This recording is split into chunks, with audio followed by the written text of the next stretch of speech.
Assalamualaikum warahmatullahi wabarakatuh. Perkenalkan, kami dari kelompok 2, kelompok kecil 1, akan mempresentasikan analisis isu global reformasi birokrasi dengan anggota 1.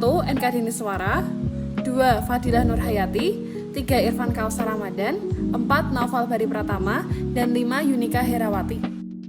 Reformasi birokrasi merupakan upaya pemerintah untuk memperbaiki sistem pemerintahan agar lebih efektif, transparan, dan responsif terhadap kebutuhan masyarakat.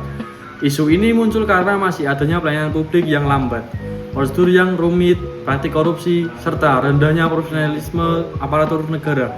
Melalui reformasi birokrasi, pemerintah berupaya meningkatkan kualitas pelayanan publik, memperkuat integritas ASN, dan memanfaatkan teknologi digital guna menciptakan tata kelola pemerintahan yang lebih baik dan terpercaya. Gap analisis 1. Transformasi digital dan kesenjangan keterampilan. Kondisi idealnya, strategi jelas dan terarah, transformasi digital selaras dengan tujuan bisnis. 2. Budaya organisasi adaptif, karyawan terbuka pada perubahan. 3. Infrastruktur dan teknologi memadai, penggunaan cloud, data analytics, AI, dan sistem terintegrasi berjalan efektif, bukan tambal sulam. Kondisi aktualnya, 1. Banyak tenaga kerja belum punya skill digital dan analitik. 2. Terjadi skill gap antara pendidikan dan kebutuhan industri. 3. SDM dituntut adaptif, kreatif, dan melek teknologi. Untuk gapnya, kesenjangan terdapat pada ketidaksiapan SDM menghadapi perubahan teknologi yang sangat cepat. Yang kedua, ada pendidikan tidak relevan dengan dunia kerja.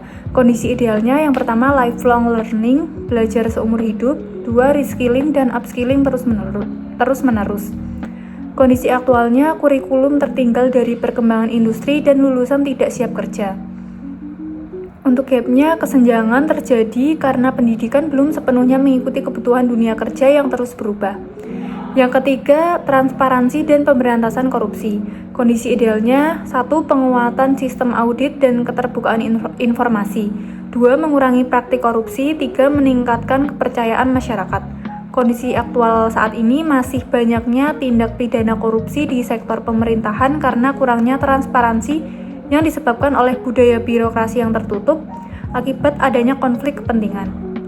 Untuk gapnya, kesenjangan terjadi karena implementasi transparansi dan penegakan hukum belum sejalan dengan prinsip ideal pemerintahan bersih. Analisis isu menggunakan metode APKL, aktual, problematik, kekalayakan, dan layak.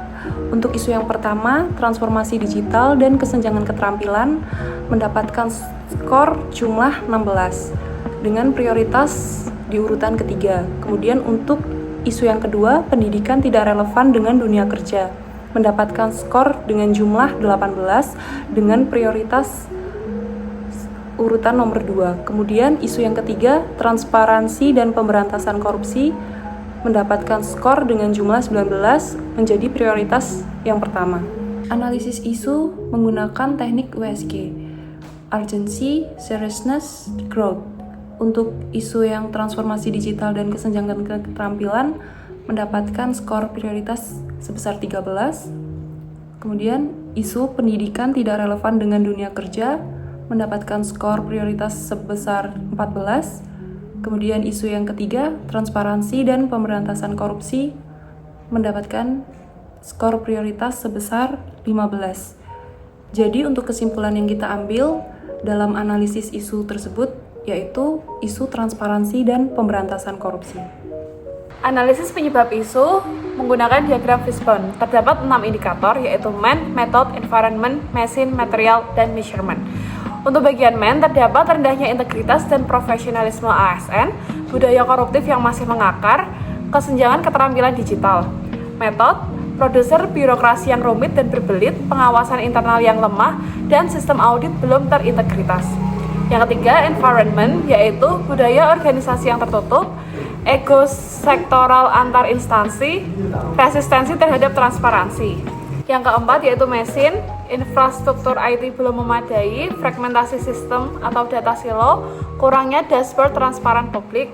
Yang kelima, material, yaitu adanya konflik kepentingan atau conflict of interest, data aktual belum sepenuhnya terbuka, kurikulum pelatihan tidak relevan. Yang terakhir, measurement, yaitu indikator kinerja belum berbasis output, standar transparansi belum seragam, penegakan hukum belum sejalan ideal.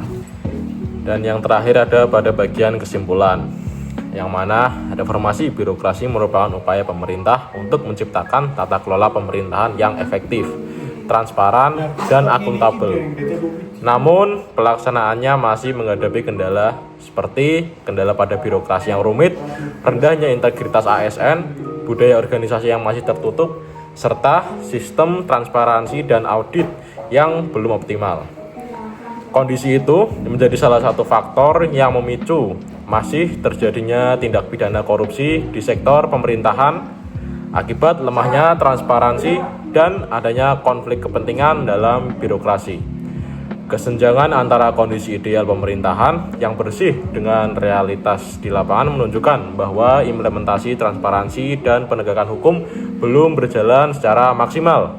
Oleh karena itu, diperlukan penguatan sistem audit dan keterbukaan informasi, peningkatan integritas serta profesionalisme ASN, pemanfaatan teknologi digital dalam pengawasan dan penerapan standar transparansi yang seragam di seluruh instansi pemerintah.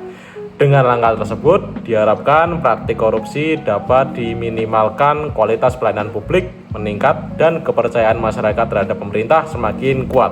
Sekian presentasi dari kelompok kami. Terima kasih. Wassalamualaikum warahmatullahi wabarakatuh.